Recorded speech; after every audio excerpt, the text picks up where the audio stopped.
22-23 یا ان 24 سالوں کے اندر کہیں نہ کہیں پاکستان تحریک انصاف نے اس صوبے کے لیے کوئی اہم جو اقدامات ہیں وہ کیے ہوئے ہوں، عوام جو ہے وہ راغب ہو ان کی طرف؟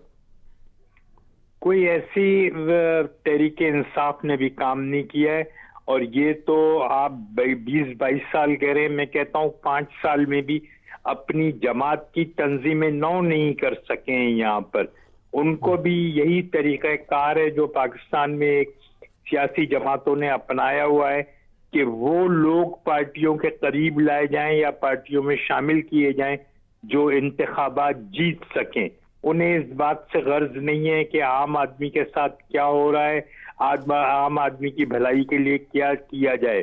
یہی وجہ ہے کہ کوئی ان کا جو سندھ حقوق تحریک ہے اور یہ جو نکلے ہیں اور شاہ محمود قریشی گھوم رہے ہیں، کوئی ایسی خاص پذیرائی ایک دم نہیں ہے ان کو. آج یہ لاڑکانہ میں ان کے بھی بہت سارے اب تک کے جو جلسے وغیرہ ہوئے اس میں پنڈال بھی خالی ہیں، کرسی بھی خالی ہیں. اس طرح کی ایک صورتحال ہے، اور لگتا ہے ایسا ہے کہ پیپلز پارٹی ہو یا تحریک انصاف ہو، لوگ بیگانے ہو گئے ہیں. لوگ کوئی ان کو دلچسپی نہیں ہے کہ یہ سیاسی رہنما کیا کرتے ہیں کیا نہیں کرتے ہیں، اس لیے کہ وہ سمجھتے ہیں کہ ساری جنگ جو ہے وہ زبانی ہے اور الفاظ کی جنگ میں ایک دوسرے کو نیچا دکھانے کی کوشش کر رہے ہیں. جی لیکن اس کے ساتھ ساتھ یقینی طور پر سندھ کی عوام یہ بھی تو سوچتی ہوگی کہ متبادل کیا ہے ہمارے پاس. اگر جس طرح پاکستان پیپلز پارٹی خود کو کہتی ہے کہ ہم سندھ کے نمائندہ ہیں، پورے پاکستان کی نمائندہ جماعت ہے، پاکستان تحریک انصاف کا بھی یہی نعرہ ہے، تو آپ کیا سمجھتے ہیں کہ آئندہ الیکشن کی اگر ہم بات کریں تو سندھ کی عوام یا کراچی کے جو شہری ہیں وہ کیا دیکھتے ہیں؟ متبادل اپنے پاکستان پیپلز پارٹی کو دیکھتے ہیں، پاکستان تحریک انصاف کو دیکھتے ہیں، یا پھر ضلعی سطح پر جس نے ڈیلیور کیا ہوا ایسی جماعت کون سی ہے آپ کے نزدیک کہ جنہوں نے واقعی نچلی سطح کے پر ڈیلیور بھی کیا ہے اور عوام جو ہے آئندہ الیکشن میں ان پر اعتماد کر سکتی ہے؟ دیکھیے، جہاں تک آپ ڈیلیور کرنے کی بات کریں، کسی نے کچھ ڈیلیور نہیں کیا ہے یہاں پر. لوگ بہت زیادہ پریشان ہیں. اپیل جہاں تک ہے جماعتوں کی وہ بھی نہیں ہے. میں نے آپ کو بتایا کہ لوگ ایک دم بیگانے انڈیفرنٹ ہو چکے ہیں. کراچی کی صورتحال مختلف ہے، اندرون سندھ کی صورتحال مختلف ہے. یہ اندرون سندھ تو 100% تلاش یہ کرتے ہیں کہ جو لوگ انتخابات میں کامیاب ہو سکیں انہیں لیا جائے اپنے ساتھ. باقی کچھ بھی نہیں ہے. کراچی میں ایسا ہاٹ پاٹ سی صورتحال ہے، کوئی لیڈرشپ نہیں ہے، کوئی امیدوار نہیں ہے، کوئی ایسے بظاہر لوگ نظر نہیں آتے جن کی کوئی اپیل ہو لوگوں میں. جی اچھا، ساتھ میں مجھے یہ بھی بتائیے گا کہ آپ سمجھتے ہیں کہ پاکستان پیپلز پارٹی کا جو ووٹر ہے، اگر سندھ کی حد تک ہم بات کر لیتے ہیں، تو وہ اسی طرح بھٹو کے ایک نظریے کے مطابق ہی چلتا ہوا آ رہا ہے، یا پھر اب لوگوں کی وہاں پہ جو مینٹلٹی ہے، سوچ ہے، وہ کسی حد تک بدلی ہے؟ اندرون سندھ کی میں بات کر رہا ہوں. اب وہ دیکھیں گے کہ آپ نے اگر کام کیا ہے، آپ نے صحت کا نظام ٹھیک کیا ہے، نظام تعلیم کو ٹھیک کیا ہے، تو ہم آپ کے ساتھ کھڑے ہوں گے. اگر ایسا نہیں ہے تو ہم کسی متبادل کی جانب جائیں گے. ایسا ہرگز نہیں ہے، ایسا ہوگا نہیں. صرف دانشور حضرات اس طرح سوچتے ہیں. جو اصل زمینی صورتحال ہے وہ یہ ہے کہ علاقے میں یا ضلع میں بڑا وڈیرا کون ہے، کون طاقتور ہے، انتظامیہ کس کے ساتھ ہے، پولیس کس کے ساتھ ہے، ایریگیشن کا عملہ کس کے ساتھ ہے. لوگ مجبوراً اس کے ساتھ چلے جاتے ہیں. اندرون سندھ میں دیہی علاقوں میں لوگ مخالفت کی آواز نہیں بلند کر سکتے جیسے پہلے کراچی میں ہوتا تھا کہ مخالفت کی آواز کوئی نہیں اٹھا سکتا تھا. اس طرح ابھی تک اندرون سندھ یہی ہے کہ آپ مخالفت میں بات نہیں کر سکتے. اگر آپ بات کریں گے تو آپ بہت مشکل میں آ جائیں گے. جی صحیح. اچھا، ساتھ میں مجھے یہ بتائیے گا تحریک عدم اعتماد کے حوالے سے جس طرح سے اپوزیشن بڑی متحرک نظر آ رہی تھی گزشتہ کچھ دنوں کے اندر، لیکن اب ایسا لگ رہا ہے کہ حکومت بھی اب بڑی متحرک ہو گئی ہے، بریک لگ گئی ہے اپوزیشن کی ان تمام ملاقاتوں کو، جبکہ ایک سلسلہ شروع ہو گیا ہے حکومت کی جانب سے. خود وزیر اعظم ان تمام چیزوں کو لیڈ کر رہے ہیں. آپ سمجھتے ہیں کہ تحریک عدم اعتماد آ سکتی ہے؟ اگر آ سکتی ہے تو اسی ماہ میں آ سکتی ہے، اور پھر اس کے کامیاب ہونے کے کتنے % چانسز ہیں؟ دیکھیے، مطلب جن لوگوں نے تحریک عدم اعتماد لانی ہے وہ خود کہہ رہے ہیں کہ ہم کسی موقع پر تاریخ کا اعلان کریں گے. ہم ابھی تاریخ کا اعلان نہیں کرتے ہیں. یہ شہباز شریف کا بیان ہے. دوسرا بیان یہ ہے کہ اسٹیبلشمنٹ کا کردار کیا ہوتا ہے, اسٹیبلشمنٹ کتنا ساتھ جاتی ہے, کتنا ساتھ نہیں جاتی ہے. سیاسی مبصرین کے ایک حلقے کی رائے یہ ہے کہ کیا اس وقت جو صورتحال ہے ملک کی, اور خصوصاً معاشی صورتحال ہے, اس میں پاکستان مڈ ٹرم الیکشن کا متحمل ہو سکتا ہے؟ اتنے پیسے, صحیح. اس حوالے سے مزید بھی جو نکات ہیں وہ میں آپ کے سامنے رکھوں گا. تحریک عدم اعتماد کے حوالے سے جو مزید جو نکات ہیں وہ بھی میں آپ کے سامنے رکھوں گا, مگر ناظرین یہ وقت تو ایک بریک کا, ہمارے ساتھ رہیے.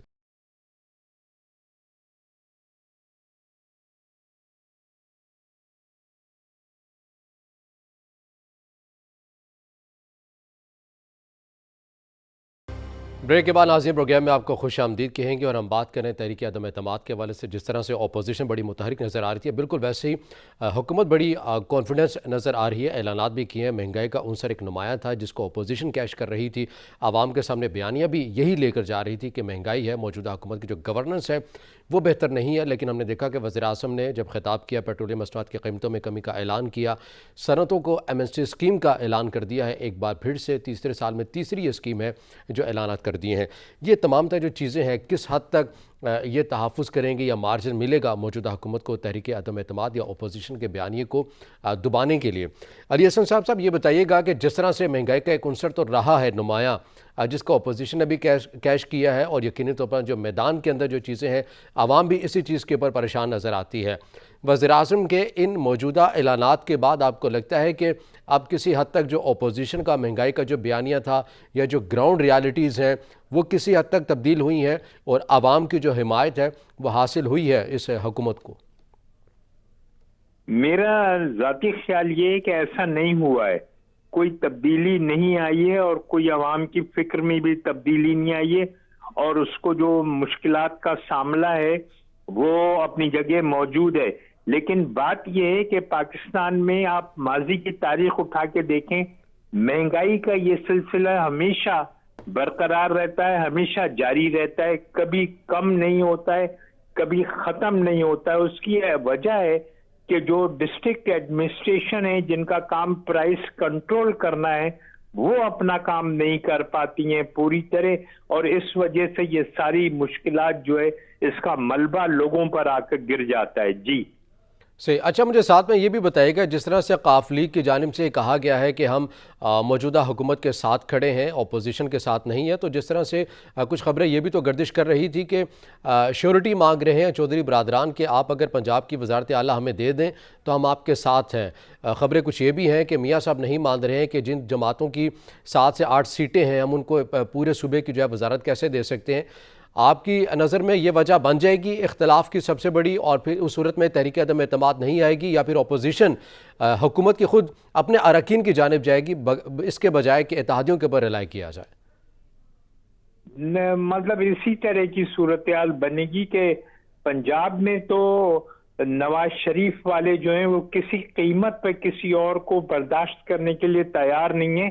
یہ تو چیف منسٹر کا عہدہ ہے, اور جب پرویز الہی چیف منسٹر تھے تو انہوں نے اپنے کام سے کسی حد تک یہ ثابت کیا تھا کہ وہ شہباز شریف کے ہم پلہ نہیں ہیں تو اس کے برابر ضرور ہیں, اس کا مقابلہ کر سکتے ہیں معاملات میں جو ان کی انتظامیہ تھی, جو ان کی پالیسیاں تھیں, جو ان کی چیزیں تھیں. ایسی صورت میں نواز شریف جو ہیں اور نون لیگ جو ہے وہ کسی قیمت پر نہیں چاہے گی کہ یہ کیا جائے, اور آپس کے اختلافات بہت ساری صورتوں میں اس طرح کے ہیں کہ سندھ میں مارچ کے دوران جو نعرے لگ رہے ہیں وہ لگ رہے ہیں وزیر اعظم بلاول بھٹو, وزیر اعظم بلاول بھٹو. اس طرح کی بھی ایک صورتحال موجود ہے. جی یعنی اس سے مطلب تو یہی لیا جا سکتا ہے کہ اپوزیشن تحریک عدم اعتماد کی تو باتیں کر رہی ہے مگر اس کی اپنی صفوں کے اندر اعتماد ہے نہیں ہے. تحریک عدم اعتماد اگر وہ لے آتے ہیں اس کے بعد کا نقشہ کیا ہوگا, اس حوالے سے اپوزیشن میں کافی ابہام ہے, اور آپ کو لگتا ہے کہ یہی وجہ ہے تحریک عدم اعتماد نہ آنے کے ابھی تک؟ پاکستان میں اپوزیشن نے جب مہم چلائی ہے, جب کوئی تحریک چلائی ہے, ہے، اور اب جب یہ تحریک عدم اعتماد والی بات ہو رہی ہے وہ ہمیشہ کنفیوژن کا شکار رہتی ہے، چھوٹے چھوٹے مفادات میں بٹی ہوئی ہوتی ہے، ان کی کوئی ایک فوکس نہیں ہوتا ہے کسی ایک چیز کے اوپر. وہ ابتدا تو کرتے ہیں کہ مطلب یہ نو کانفیڈنس موشن لے آئے، لیکن جیسے جیسے آگے بڑھتے ہیں آپس کے اختلافات سامنے آتے جاتے ہیں اور اس طرح ہو نہیں پاتا ہے کہ وہ اپنا ہدف حاصل کر سکتے ہوں. صرف یہ بیانات کی حد تک ہے کہ مہنگائی کی بات کی جائے، ہم نکال دیں گے، ہم یہ کر دیں گے، حکومت کو گھر بھیج دیں گے، لیکن اپوزیشن کی صفوں میں اس طرح کا اتحاد نظر نہیں آتا ہے کہ وہ یہ سب کچھ حاصل کر سکیں گے. جی اس کے ساتھ ساتھ ہم نے یہ بھی دیکھا ہے کہ ملک کے جن حصوں میں ضمنی انتخابات ہوئے ہیں وہاں پر پاکستان تحریک انصاف کو شکست بھی ہوئی ہے، بڑی حد تک ہوئی ہے. پنجاب میں بڑی مضبوط نظر آتی ہے نون لیگ، خیبر پختونخوا میں JUIF نے بڑا ٹف ٹائم دیا. لیکن ان تمام چیزوں کے باوجود بھی آپ کو لگتا ہے کہ یہ جو موجودہ جو حکومت ہے اس کے جو اتنی یہ پورے اعتماد ہے، اتنے کانفیڈنس میں ہے، اس کی وجہ یہ ہے کہ اپوزیشن ایوان بالا کے اندر اس طرح سے منظم کمپین نہیں چلا سکتی ہے موجودہ حکومت کے خلاف، اور اس کی وجہ ایک بار پھر سے وہی ہے کہ اپنی صفوں کے اندر اتحاد نہیں ہے؟ بات یہ دو تین باتیں ہیں اس میں. ایک تو یہ ہے کہ جو بھی حکومت ہوتی ہے وہ اپنے آخر وقت تک اپنے آپ کو ہی مضبوط سمجھتی ہے، وہ سمجھتی ہے وہ جو کچھ کر رہے ہیں بس وہی عقل کل ہیں. دوسرا یہ کہ اپوزیشن کے درمیان جیسے میں نے کہا کوئی ایک ہدف نہیں ہے، کوئی ایک ٹارگٹ نہیں ہے انہیں کیا حاصل کرنا ہے. جتنے رہنما ہیں، جتنے لوگ ہیں، وہ سارے کے سارے اپنے اپنے مفادات کے لیے رہتے ہیں. میں نے تو کسی اخبار میں یہ خبر بھی پڑھی تھی کہ مولانا فضل الرحمان کہتے ہیں کہ کچھ نہیں ہو تو اس کے بیٹے ہی کو وزیر اعظم بنا دیا جائے، خواہ اس کی مدت وزارت کی کتنی ہی ہو. تو جب یہاں تک اس حد تک آپ مفادات میں آپ گر جائیں گے اور پڑ جائیں گے تو پھر کچھ بھی نہیں ہوگا. اور اسی کا وجہ ہے کہ وہاں سے بیکلیش جو ہے وہ عوام میں نظر آتا ہے کہ عوام ایک دم انڈیفرنٹ ہو گئے، انہیں کسی چیز میں دلچسپی نہیں ہے.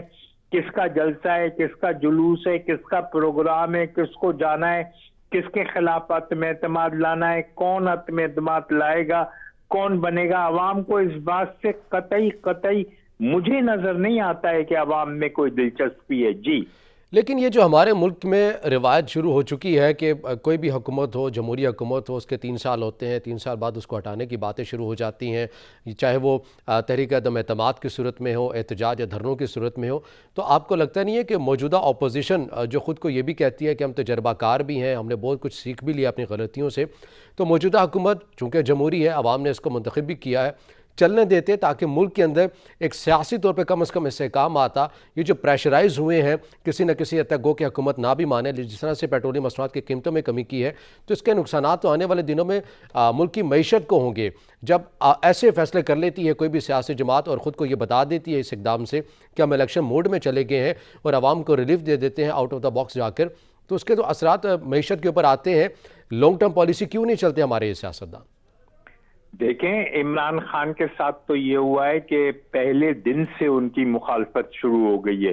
یہ جو سلیکٹڈ اور نان سلیکٹڈ والا چکر تھا، آپ اخبارات کی فائلیں اٹھا کے دیکھیں جی یہ پہلے دن سے ان کے خلاف شروع ہو گیا ہے، اور پہلے دن سے یہ ہو رہا ہے کہ ان کو گھر بھیجو، یہ بھیجو. جو اس ملک کا المیہ ہے وہ یہ ہے کہ ہم باتیں کرتے ہیں امریکہ کی، برطانیہ کی، ترقی پذیر ترقی یافتہ ممالک کی، ہمارے رویے وہ نہیں ہوتے ہیں. آپ مجھے بتائیں کہ کیا امریکہ میں اور برطانیہ میں اسی طرح ہوتا ہے جیسا پاکستان میں اپوزیشن کردار ادا کرتی ہے کہ ادھر الیکشن ہوئے ادھر مخالفت ساری شروع ہو گئی؟ کیا امریکہ اور برطانیہ میں اس طرح ہوتا ہے؟ ہمارے مد نظر یہ بات ہوتی ہی نہیں ہے کہ ہمارے عمل سے ہماری معیشت پر کتنے اثر پڑیں گے. ابھی صرف یہ جو ایک سلسلہ ہو رہا ہے کہ بلاول بھٹو کا ریلی نکل رہی ہے، ادھر تحریک انصاف کی ریلی نکل رہی ہے، مجھے ایسا لگتا ہے کہ ساری اکنامک ایکٹیویٹیز جو ہیں وہ تھم سی گئی ہیں. اور اسی طرح مرکز کی صورتحال ہے کہ لوگ خوفزدہ ہیں، سرمایہ کار جو ہیں وہ سرمایہ